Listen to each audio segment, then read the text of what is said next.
boys and girls. I'm here to read to you the third chapter in Ramona and Beezus and chapter 3, Ramona and Ribsy. One day after school, Henry Huggins, who lived in the next block, came over to play checkers with Beezus. His dog, Ribsy, came with him because Henry never went anywhere without Ribsy. Beezus liked Henry because she knew he thought she had more sense than most girls, and the two often played checkers together. So far, Beezus had won 48 times and Henry had won 49, not counting the games Ramona had spoiled by tipping over the checkerboard. How do you think she tipped over that checkerboard?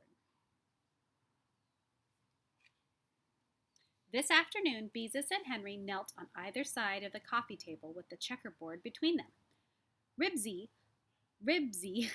lay on the rug near Henry and warily watched Ramona, who was wearing her rabbit ears and riding her tricycle around the living room. "Your move," said Henry to Beezus. "I want to play," said Ramona, riding her tricycle up to the coffee table and shaking her head to make her ears flop. Ribsy got up and moved to a corner, where he lay down with his nose on his paws to watch Ramona. Here they are. That's a tiny table. "You're too little," said Beezus as she moved a checker. "Besides, only two can play checkers." "We could play tiddlywinks," said Ramona. "I know how to play tiddlywinks." Beezus did not answer. Her mind was on the game as she watched Henry's move very carefully. "I said we could play tiddlywinks," yelled Ramona. Beezus looked up from her checkerboard. "Ramona, you stop bothering us," she said in her severest voice. Ramona scowled and pedaled backwards away from the coffee table while Beezus returned to her game and studied the board. She had to be careful because Henry had already captured half of her checkers. "Let's see," she thought. "I can move from here to there. No, that wouldn't work because then he could. But if I move from there to there, yes, that was it."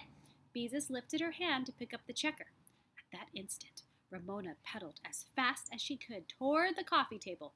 Crash! The front wheel of Ramona's tricycle rammed into the table. Checkers bounced into the air and showered over the table, falling to the floor and rolling across the rug. "There," said Ramona, and calmly pedaled away. "Hey," protested Henry. "Mother," Beezus called, "Ramona's bothering us." Wiping her hands on her apron, Mother came out of the kitchen. "Ramona, you know you're not supposed to bother Henry and Beezus when they're playing checkers. Now go to your room and stay there until you are able to behave yourself." "No," said Ramona. "I don't have anybody to play with me, and I want Beezus and Henry to play with me." "You heard me." Mother lifted Ramona off the tricycle. "I bet she has a tantrum," thought Beezus as she picked up the checkers.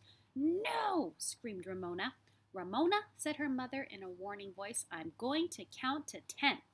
Ramona threw herself on the floor and kicked and screamed. "1, 2, began Mother. Ramona went on kicking and screaming until Mother counted to 7. Then she lay still on the floor, watching to see if Mother really meant what she said. 8, 9, said Mother. Ramona got to her feet, ran into the bedroom, and slammed the door. Mother returned to the kitchen, and Beezus and Henry started a new game, as if nothing had happened. Tantrums were not unusual in the Quimby house. Even Henry knew that. I've seen this happen in my house. It's been a few years. Yep, okay. In a few minutes, Beezus heard Ramona open the bedroom door. "Now can I come out?" she called. "Can you stop bothering Beezus and Henry?" Mother asked from the kitchen. "No," said Ramona, and shut the door. Not more than 1 minute later, Ramona opened the door again and came into the living room. "I can stop bothering," she said with a sulky look on her face, and Beezus could see she was still cross because she had been punished. "That's good," called Mother. "Come here, and I'll give you a cookie." Seeing Ramona go into the kitchen, Ribsy sat up, scratched, and trotted after her.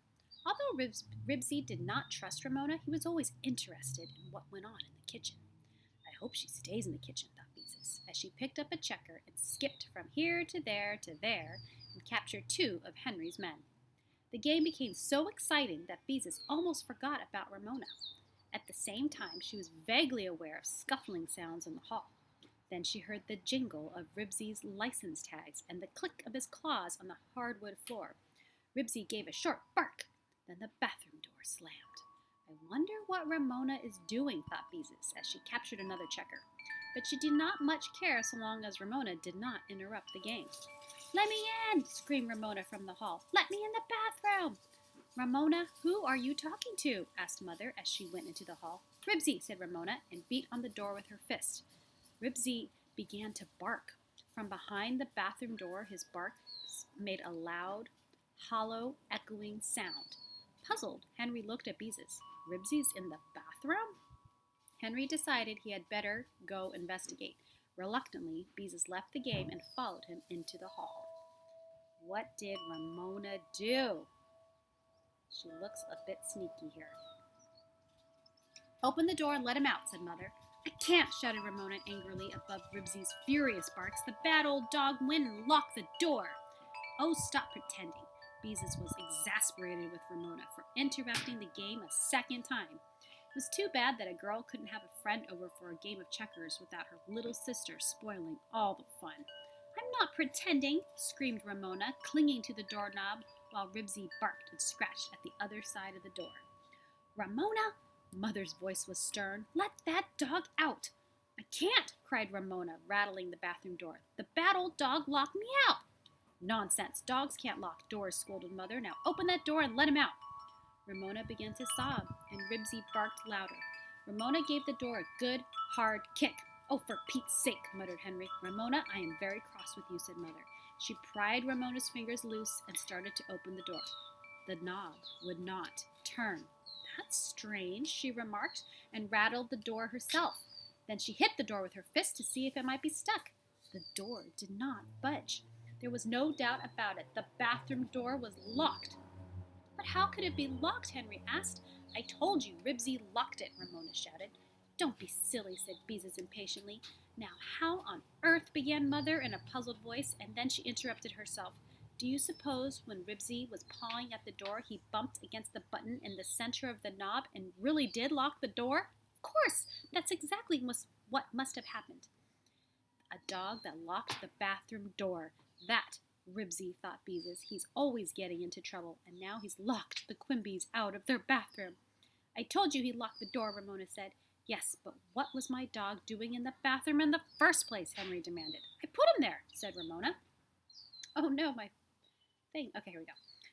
"Ramona Quimby," even Mother sounded exasperated. "Sometimes I don't know what gets into you. You know dogs don't belong in the bathroom. Now go to your room and stay there until I tell you to come out." "Yes, but," Ramona began, "I don't want to have to speak to you again." It was unusual for Mother to be as stern as this. Still crying, Ramona went to her room, which was next to the bathroom. Since Mother had not told her to close the door, Ramona stood just inside it and waited to see what would happen next. "Where is the key?" Beezus asked. "I don't know," answered Mother. "I don't remember if we ever had a key." "But there's a keyhole," said Beezus. "There must be a key." "Ribsy, be quiet," ordered Henry. "We'll get you out." But Ribsy only barked harder, and his barks echoed and re-echoed around the small room. "No one gave us a key to the bathroom when we rented this house," explained Mother. "And when Ramona first learned to walk, we fastened the button down with Scotch tape so she couldn't lock herself in." "You did?" Ramona, fascinated with this bit of information about herself, stopped crying and leaned out into the hall. "How big was I then?" No one bothered to answer her. "We've got to get Ribsy out of the bathroom," said Beezus. "Yes," agreed Mother, "but how?" "If you have a ladder, I'll climb in the bathroom window and unlock the door," Henry offered. "The window is locked too," said Mother, bending over to examine the knob on the door. "Maybe we could call the fire department." Henry tried another suggestion. "They're always rescuing cats and things." "They couldn't do anything with the bathroom window locked," Beezus pointed out. "I guess that's right." Henry sounded disappointed. It would have been exciting to have the fire department rescue Ribsy. "Well, I just can't see any way to take the knob off," said Mother. "There aren't any screws on this side of the door." "We've got to get him out some way," said Henry. "We can't leave him in there. He'll get hungry." Beezus did not think this remark of Henry's was very thoughtful. Of course Ribsy would get hungry if he stayed in the bathroom long enough. But on the other hand, they would need the bathroom, and it was Henry's dog who had locked them out. Then Beezus made a suggestion. Maybe if we pushed some glue under the door so Ribsy would get his paws in it and then called to him so he would scratch at the door, maybe his paws would stick to the button in the knob and he could unlock it himself. Beezus thought her idea was a good one until she saw the disgusted look on Henry's face. I just thought it might work, she said apologetically. Mother, began Ramona, leaning out into the hall. Mother paid no attention to her. I just don't see what we can do. Mother, said Ramona urgently. This time she stepped into the hall. Unless we get a ladder, go back to your room, Ramona, and break the window so we can unlock it. Mother continued, speaking with one sentence inside another, the way grown-ups so often did with Ramona around. But Mother, insisted Ramona, even more urgently, I have to. Oh dear, I might have known, sighed Mother. Well, come on, I'll take you next door. Leave it to Ramona, thought Beezus, embarrassed to have her little sister behave this way in front of Henry. Don't worry, Ribsy, said Henry. We'll get you out somehow.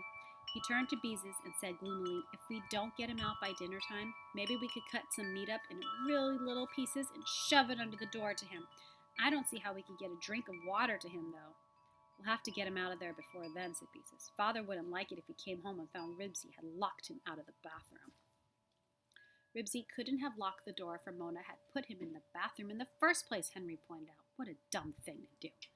Beezus had nothing to say to this. What could she say when it really had been Ramona's fault? Mother and Ramona soon returned. I think we'll get Ribsy out now, said Mother cheerfully. The lady next door says her little grandson locks himself in the bathroom every time he comes to visit her, and she always unlocks the door with a nail file. She told me how to do it. Mother found a nail file, which she inserted in the keyhole. She wiggled it around, the doorknob clicked, and Mother opened the door. It was as easy as that. With a joyous bark, Ribsy bounded out and jumped up on Henry. Good old Ribsy, said Henry. Do you think we were going to leave you in there? Ribsy wriggled and wagged his tail happily because he was free at last. Now, maybe he'll be a good dog, said Ramona sulkily. There they are, their reunion. He is a good dog, aren't you, Ribsy? Henry patted him. He is not a good dog, contradicted Ramona. He took my cookie away from me and gobbled it up. Oh, said Henry uncomfortably. I didn't know he ate your cookie. Well, he did, said Ramona, and I made him go in the bathroom until he could be a good dog. From the way Henry looked at Ramona, Beezus could tell he didn't think much of her reasoning for shutting Ribsy in the bathroom. Oh, Ramona, Mother looked amused and exasperated at the same time. Just because you were sent to your room is no reason for you to punish Henry's dog. It is too, said Ramona defiantly. He was bad. Well, I guess I'd better be going, said Henry. Come on, Ribsy. Don't go, Henry, begged Beezus. Maybe we could go out on the porch or someplace and play a game. Some other time, maybe, answered Henry. I've got things to do. All right, agreed Beezus reluctantly. Henry probably knew they wouldn't be safe from Ramona anywhere, the way she was behaving today. When Henry had gone, Ramona gave a hop to make her rabbit ears flop. Now we can play Tiddlywinks, she announced as if she had been waiting for this moment all afternoon. No, we can't, snapped Beezus, who could not remember when she had been so annoyed with Ramona. Yes, we can, said Ramona. Henry's gone. We can't because I won't play, so there, answered Beezus. It wasn't as though Henry came over every day to play checkers. He came only once in a while, and then they couldn't play because Ramona was so awful. Just then the telephone rang and Mother answered it. Oh, hello, Beatrice, Beezus heard her say. I was hoping you'd call. Tiddlywinks, tiddlywinks. I want to play tiddlywinks, chanted Ramona, shaking her head back and forth. Not after the way you spoiled our checker game, said Beezus. I wouldn't play tiddlywinks with you for $1,000,000. Yes, shouted Ramona. Children? Mother put her hand over the mouthpiece of the telephone. I'm trying to talk to your Aunt Beatrice. For a moment, Beezus forgot her quarrel with Ramona. Is she coming over today? She asked eagerly. Not today, Mother smiled at Beezus, but I'll tell her you wish she would come. Tell her she hasn't been here for 2 whole weeks, said Beezus. Tiddlywinks, chanted Ramona, more quietly this time. We're going to play tiddlywinks. We are not, whispered Beezus furiously. And as she looked at Ramona, a terrible thought came to her. Right that very instant, she was so exasperated with Ramona that she did not like her at all, not one little bit. Crashing her tricycle into the checkerboard, throwing a tantrum, and shoving a dog into the bathroom. How could one 4-year-old be such a pest all in one afternoon? And Ramona wasn't one bit sorry about it either. She was glad she had driven Henry home with her naughtiness. Just look at her, thought Beezus, cookie crumbs sticking to the front of her overalls, her hands and face dirty, and those silly paper ears. She's just awful. That's what she is, perfectly awful. And she looks so cheerful. To look at her, you wouldn't even know she'd done a thing.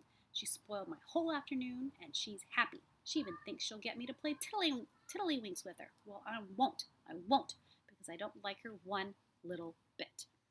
Beezus is pretty upset with her sister. To get away from Ramona, Beezus stalked into the living room and threw herself into her father's big chair. Not one little bit, she thought fiercely.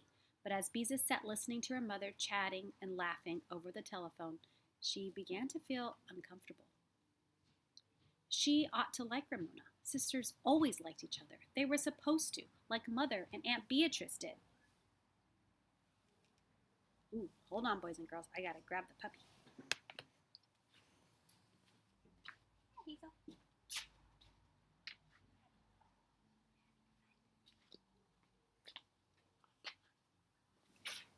Here's puppy Hazel. Here she is. Look, taking a breather.